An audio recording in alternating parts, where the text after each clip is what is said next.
আসসালামু আলাইকুম। আজকে আমরা পড়বো হচ্ছে এসিসি কেমিস্ট্রি থেকে দ্বিতীয় অধ্যায়ের সর্বশেষ আমাদের কিছু ছোট ছোট সংজ্ঞা আছে, আমরা এই বিষয়গুলো একটু দেখব। তো প্রথমেই হচ্ছে আমাদের এইখানে আছে হচ্ছে বাষ্পীভবন। তো বাষ্পীভবন কাকে বলে? আমরা জানি যে কোনো একটা তরল পদার্থকে আমরা যদি তাপ প্রয়োগ করি তাহলে সেই তরল পদার্থটা হচ্ছে বাষ্পে পরিণত হয়।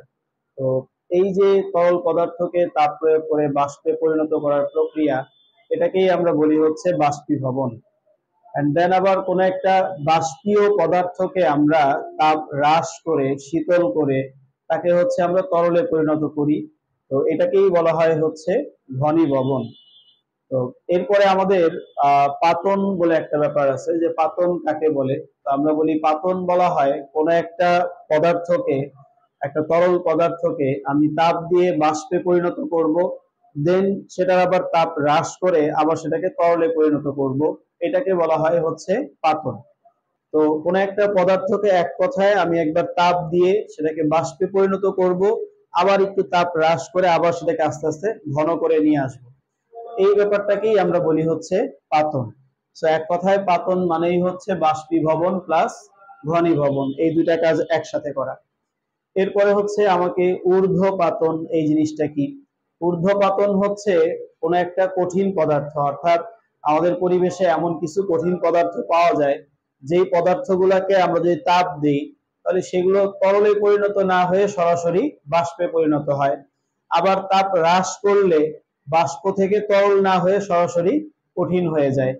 এই ধরনের পদার্থকে আমরা বলি হচ্ছে ঊর্ধ্বপাতিত পদার্থ। এই ঊর্ধ্বপাতিত পদার্থে এই যে তাপ প্রয়োগ করে কঠিন থেকে সরাসরি বাষ্পে পরিণত করা, এই যে প্রক্রিয়া, এটাকেই আমরা বলি হচ্ছে ঊর্ধ্বপাতন।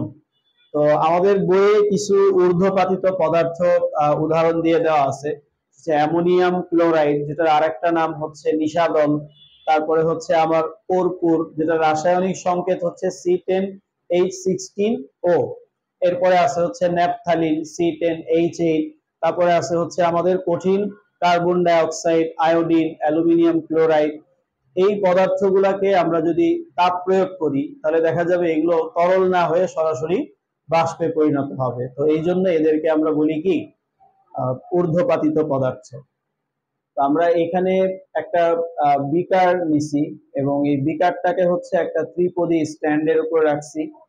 এই বিকারটার ভিতরে হচ্ছে আমরা অ্যালুমিনিয়াম ক্লোরাইড লবণ, এই লবণটা নিছি। আর এই বিকারটার উপরে হচ্ছে একটা ঢাকনা, এই ঢাকনার উপরে হচ্ছে আমরা এরকম বরফের খণ্ড নিছি।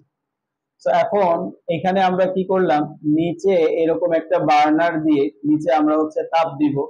আর এখানে হচ্ছে আমরা মূলত এই ত্রিপদী স্ট্যান্ডের উপর হচ্ছে আমরা মূলত এই যে এখানে একটা তার জালি রাখছি। এখানে হচ্ছে আমার তার জালি। তো আমি আর খুব বেশি একটা দেখাইলাম না। এই হচ্ছে আমাদের এখানে মূলত তার জালি রাখা আছে।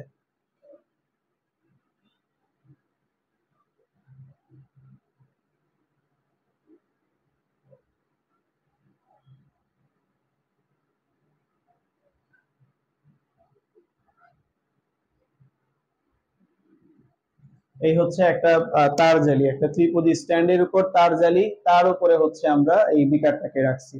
তো বিকারের ভিতরে হচ্ছে অ্যালুমিনিয়াম ক্লোরাইড লবণ নিছি। এখন এই অ্যালুমিনিয়াম ক্লোরাইড লবণটাকে যখন আমি নিচে বার্নার দিয়ে তাপ প্রয়োগ করব, তখন এই তাপের কারণে আমার দেখা গেছে অ্যালুমিনিয়াম ক্লোরাইডটা একটা ঊর্ধ্বপাতিত পদার্থ।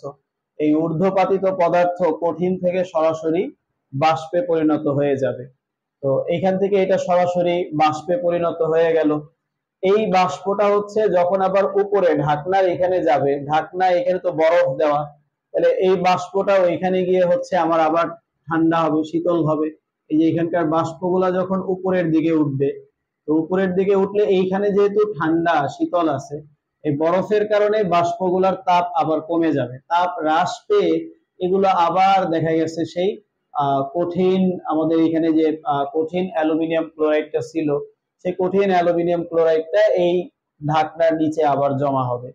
তো এটা হচ্ছে আমরা এখানে মূলত দেখতে পাইলাম যে একটা ঊর্ধ্বপাতিত পদার্থ সরাসরি কিভাবে কঠিন থেকে বাষ্প হয় আবার বাষ্প থেকে কঠিন হয়, এই প্রক্রিয়াটা আমাদেরকে এখানে দেখানো হয়েছে। তো এই ঊর্ধ্বপাতিত বা ঊর্ধ্বপাতন এই প্রক্রিয়ার মাধ্যমে আমরা মূলত যদি একাধিক পদার্থের মিশ্রণ থাকে এবং তার মধ্যে কোনো একটা ঊর্ধ্বপাতিত পদার্থ থাকে, তাহলে ওইখান থেকে ঊর্ধ্বপাতিত পদার্থকে পৃথক করার জন্য আমরা এই প্রক্রিয়াটাও ব্যবহার করতে পারি। যেমন ধরেন সোডিয়াম ক্লোরাইড আর তার সাথে যদি আমি অ্যামোনিয়াম ক্লোরাইড নিই, যদি আমরা এখানে সোডিয়াম ক্লোরাইড আর অ্যামোনিয়াম ক্লোরাইডের মিশ্রণ যদি আমরা নেই, এই জায়গাটায় যে সোডিয়াম ক্লোরাইড আর নিলাম হচ্ছে এই অ্যামোনিয়াম ক্লোরাইড, এটার মিশ্রণ নিলাম অ্যামোনিয়াম ক্লোরাইড। ধরলাম যে এখানে আমার অ্যামোনিয়াম ক্লোরাইড আর সোডিয়াম ক্লোরাইডের মিশ্রণ আছে, এখন এটাকে আমি তাপ দিব। তো তাপ দিলে আমার দেখা গেছে অ্যামোনিয়াম ক্লোরাইড, এই যে নিশাদল, এটা তো আমার ঊর্ধ্বপাতিত পদার্থ, এটা দেখা গেছে ঊর্ধ্বপাতিত হয়ে আমার বাষ্পে পরিণত হয়ে অ্যামোনিয়াম ক্লোরাইড গুলো আমার দেখা গেল এই যে উপরে গিয়ে জমা হইলো। তো উপরে আবার এই যে বরফের কারণে উপরে আইসা এইখানে আমার দেখা গেল তাপ কমে সেটা আবার বাষ্প থেকে কঠিনে পরিণত হইলো, অর্থাৎ কঠিন অ্যামোনিয়াম ক্লোরাইড গুলো আবার এইখানে পাত্রের গায়ে এইখানে আইসা জমা হইলো। তাহলে এইভাবে আমরা দেখা গেছে সোডিয়াম ক্লোরাইড আর অ্যামোনিয়াম ক্লোরাইডের মিশ্রণ থেকে অ্যামোনিয়াম ক্লোরাইডটাকে আলাদা করে ফেললাম, সোডিয়াম ক্লোরাইডটাকে আলাদা করে ফেললাম। তো একাধিক পদার্থের মিশ্রণের মধ্যে যদি ঊর্ধ্বপাতিত পদার্থ থাকে, তাহলে আমরা ঊর্ধ্বপাতন প্রক্রিয়ায় দেখা গেছে ওই পদার্থগুলোকে আলাদা করতে পারি। একইভাবে আমাদের যে খাদ্য লবণ, এখানে আয়োডিন থাকে, আমরা যদি খাদ্য লবণকে তাপ দিই, তাহলে সেখান থেকে দেখা গেছে আয়োডিন গুলা ঊর্ধ্বপাতিত আকারে আমার চলে যাবে। এইভাবে আমরা হচ্ছে ঊর্ধ্বপাতনের মাধ্যমে পদার্থগুলাকে পৃথক করতে পারি।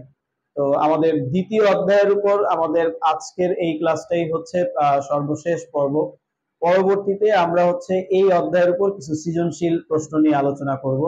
এই পর্যন্ত আল্লাহ আমাদেরকে সবাই সুস্থ রাখুক। আল্লাহ হাফেজ।